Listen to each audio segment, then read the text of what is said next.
First trip for me into the new Fairbanks. Pretty impressive.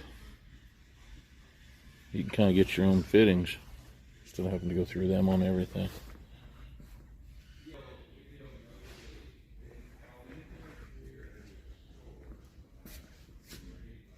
See, I know this is a much better pump. That's 2-inch, I guess.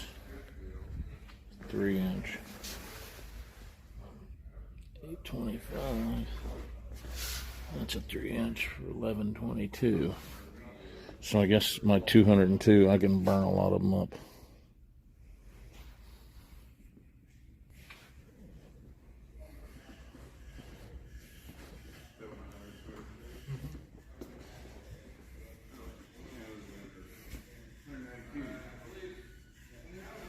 It just cost us $345 to get out of here, and it's all in a little tiny box. But that 3-inch stuff is very expensive.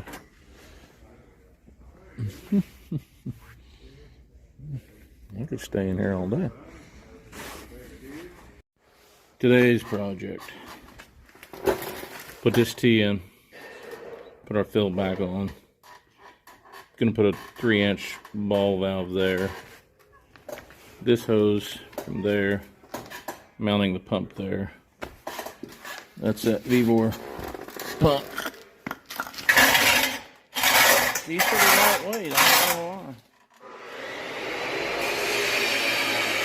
Says 265 gallon a minute. We will see.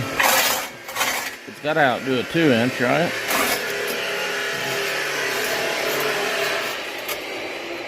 I hope.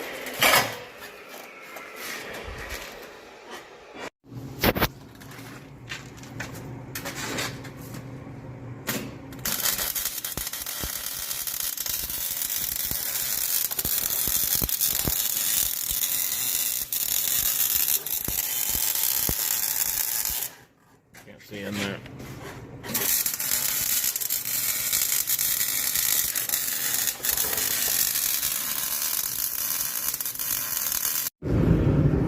Morning, guys. Saturday morning. It's cold out, windy, drizzly. What is today, Bob? The 8th? I think February 8th. So we bought a new valve for the end of the hose that'll go onto the sprayer. By the time you piece that together, this was just cheaper in our opinion, because you get your handle, your valve, this would be a fitting, that'd be a fitting, that'd be a cam lock. That was $202, which I didn't think was the end of the world. And this is hose we had,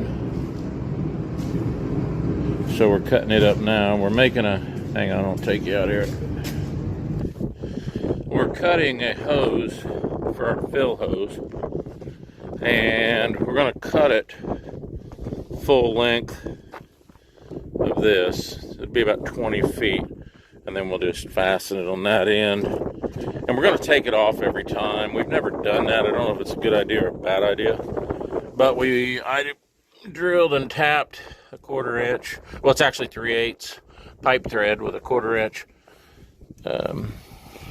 airline, and we've got a spot back on the tank that we'll hook to, put a ball valve in here to blow it out. So we'll blow it out and pull the hose off every time. We've got all this plumbed up, pumps on, fittings are on, oil's in the pump. So yeah, trying to get it ready so we can get moving here shortly. Not today, but shortly, being next week, I hope. Alright, fellas, we got that done. We just put a ball valve here. The fitting that I drilled and tapped last night, ran it down to the tank. I think that hose will be okay. We can shorten it if need be. This thing should be 100%.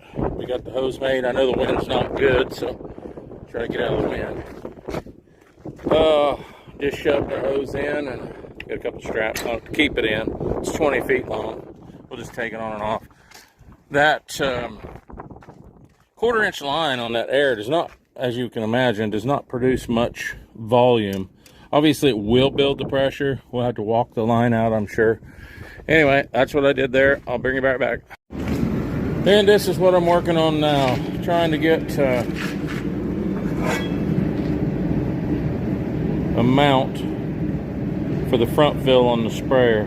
They go drill a couple holes in the top, and then there's a frame under there we can mount. Obviously this one here will go on there. So I've got to have the ball valve where we can get to it, of course. So we can either mount this plate to the back side, and all this will stick out the front of the sprayer. We may have to roll the handle down so it'll clear. But anyway, we'll get to that.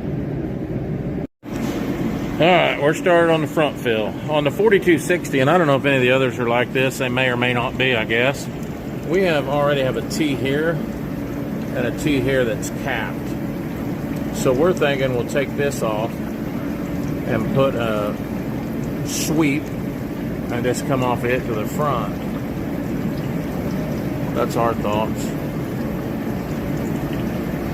I think it'd be better on this one than this one. But anyway, I'll do some looking here. We've drained, shut the tank off and drained it. That's 28%. Go from there.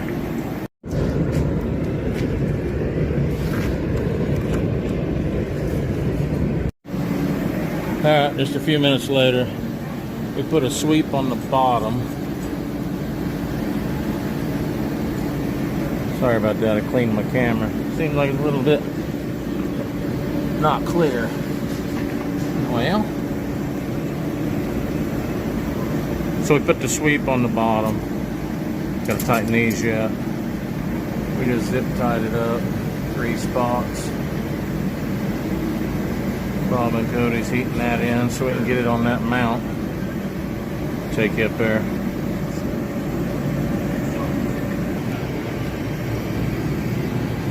So we got our mount on here. Bolted up here. 2 3/8 bolts.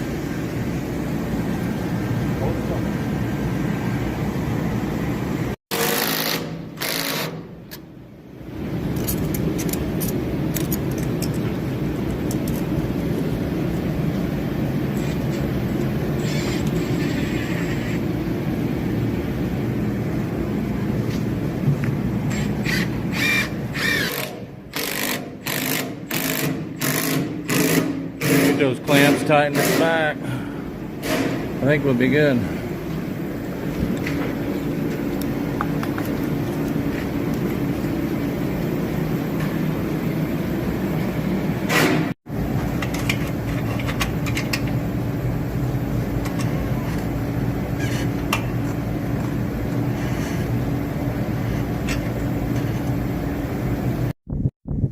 Guys, we finished up that sprayer and the tender. Just got back from Bob's about 2:30 in the afternoon Saturday, the February 8th, I think. So anyway, same day, but I'll throw that stuff on. It's not much going on. But I did win the lottery. Hang on a minute. Oh, the chickens are starting to lay again. That's today's. Not too bad. Usually on a good day I get upwards of 40, and getting 25, 26 now. There for a while they were down to 2 or 3, so feel fortunate. Later. Hey guys, quick. I was editing that video and didn't realize that I had not told you what the front fill was. Most of you probably know if you farm or have anything to do with the agriculture, but when we fill now, we have to put the booms right up against the side of the semi to get to the side fill. And that's fine. 90% of the time that works fine. But when we have soft fields that we can't get the semi in, we pull it up along the side of the road. Then we have to nose the sprayer down in the ditch. Well, when we nose the sprayer down in the ditch, number one, we're blocking traffic, and the nose of the sprayer's down, so you can't fill the tank as full.